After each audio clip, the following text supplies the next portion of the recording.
Ankleshwar GIDC વિસ્તારમાં ધાર્મિક વિધિના બહાને મહિલાને વિશ્વાસમાં લઈ સોનાના દાગીના પડાવી છેતરપિંડી કરનાર ગેંગનો પોલીસે પર્દાફાશ કર્યો છે। જીઆઈડીસી પોલીસે ગણતરીના દિવસોમાં 3 આરોપીઓને ઝડપી પાડી તેમની પાસેથી ₹1.12 લાખનો મુદ્દામાલ કબજે કર્યો છે। મહિલાના સોનાના દાગીના ઉતરાવી બંને ફરાર થઈ ગયા હતા। ફરિયાદ બાદ પોલીસે સીસીટીવી ટેકનિકલ સર્વેલન્સ અને બાતમીના આધારે બાલાસિનોરથી 3 આરોપીઓની ધરપકડ કરી છે।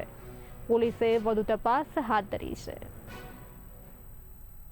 મિલકત વિરોધી ગુનાઓ જે છે તેના ડિટેક્શનના ભાગરૂપે માનનીય આઈજી સાહેબ તથા એસપી સાહેબની સૂચના અન્વયે અંકલેશ્વર જીઆઈડીસી પોલીસ સ્ટેશનને ખૂબ મોટી સફળતા મળી છે, જેમાં આ જે ગુનો જે છે તે ડિટેક્ટ કરવામાં હકીકત એવી છે કે આ બે પતિ પત્ની જે છે જેનું નામ છે વસીમ ગુલામ શાહ શેખ તથા સલમા ઇકબાલ કમરુદ્દીન શેખ, તેઓ જે છે એ પતિ પત્ની હોવાનું દેખાડો કરતા હતા।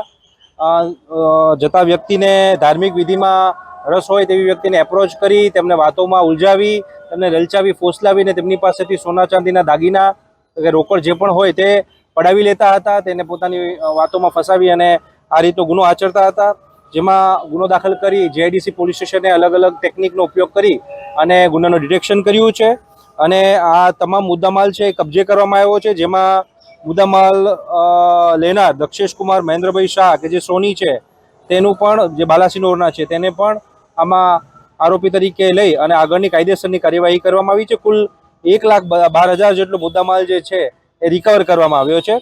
આ બંને વિરુદ્ધ અગાઉ પણ અમરેલી, પોરબંદર, અમદાવાદ વગેરે અલગ અલગ જગ્યાએ 9 જેટલા ગુનાઓ પણ દાખલ થયેલા હોવાનું ધ્યાનમાં આવેલ છે।